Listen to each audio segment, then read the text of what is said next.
Greetings!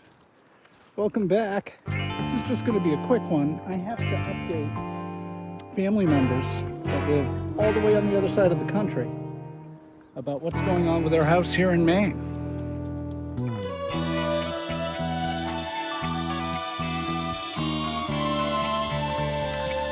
Which has just woken up for the season.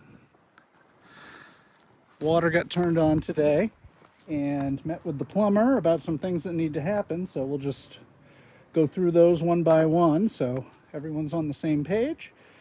And well, there are a few things that have changed. The old girl was a little naked for a while on the lower section here, so now we have a skirt on this little kitchen jut out.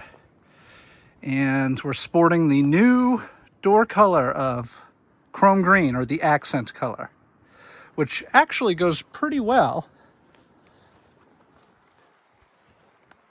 with this green here on the side of the house. So that's going to tie in once this side gets done, but it's a little ways in the future. Here's the skirt. And it wraps all the way around.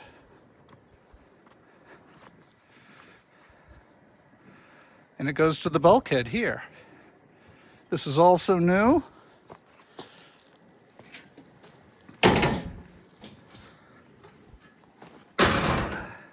Bilco doors. Those girls right there are $1,100.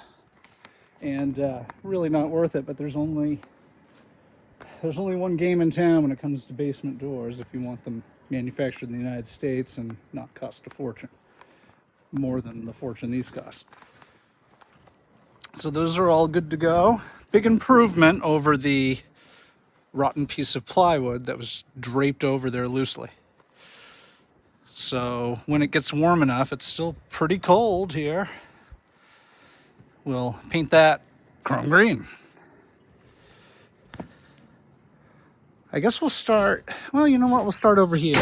Over here, there used to be a little shed where the yellow portion is, and then a makeshift porch right next to it. Tore that down in the last video. I'll leave a card up there. But yeah, it's going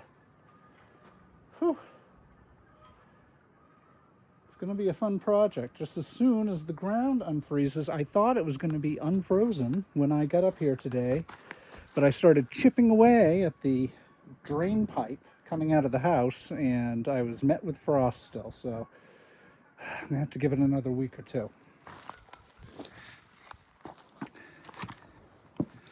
Here's the sewer pipe. Comes out of the house above grade. It's cast iron.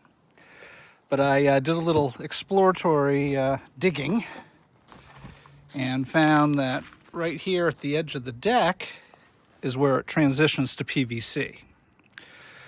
So first item for the plumber is to, and he did recommend, well, you know, when in Rome, replace the cast iron all the way into the house. So we're going to be doing that. And then we have some more fun plumbing things in the basement. But I suppose I should go get a nice light so everyone can see.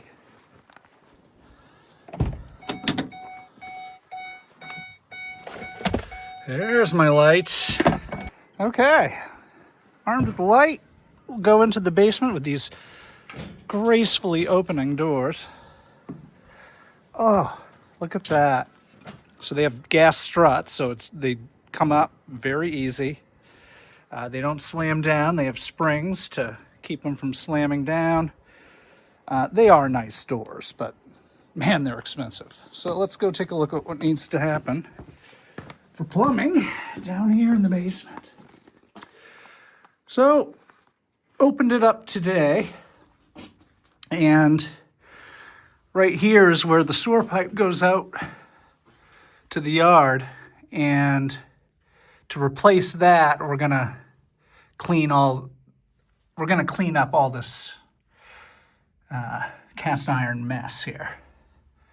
So we'll probably bring it to right there,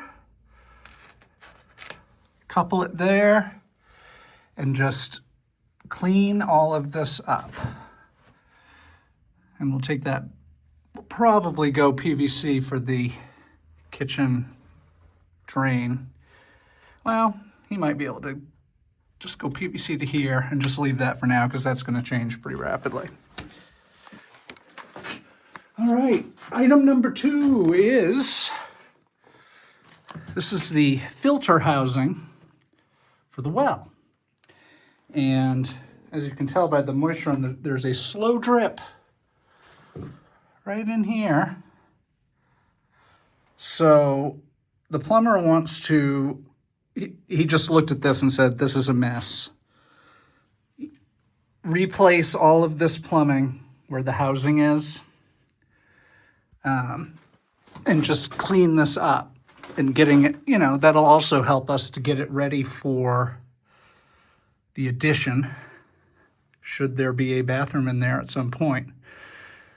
But this is a good opportunity to clean it up, get it further over there.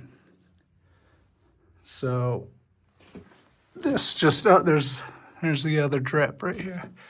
It's just, she's done. It's time. And then the last item, and man, I haven't seen a hot water heater that looks this terrible in a long time, and I've replaced a bunch. I'm surprised this hasn't leaked yet, but here's what we're looking at. So if we get in real close, you can see at the bottom of the hot water heater, it is all rusted out. Right in there. So the lifespan of a hot water heater, an electric hot water heater, is 10 years. This is a Whirlpool hot water heater. Whirlpool stopped making hot water heaters at least 7 years ago. I can't find a manufacturing date on this, but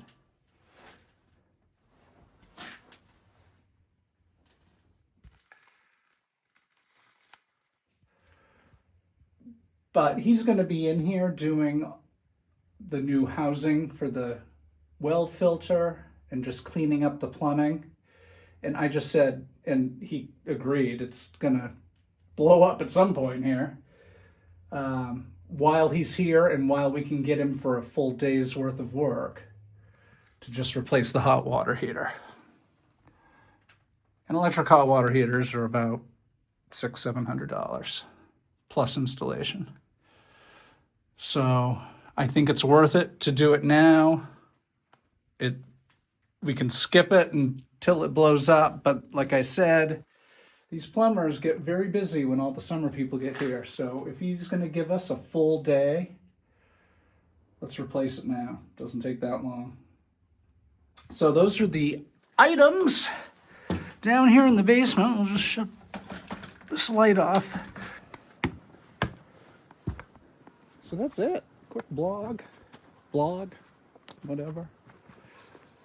Just to show what condition the condition is in.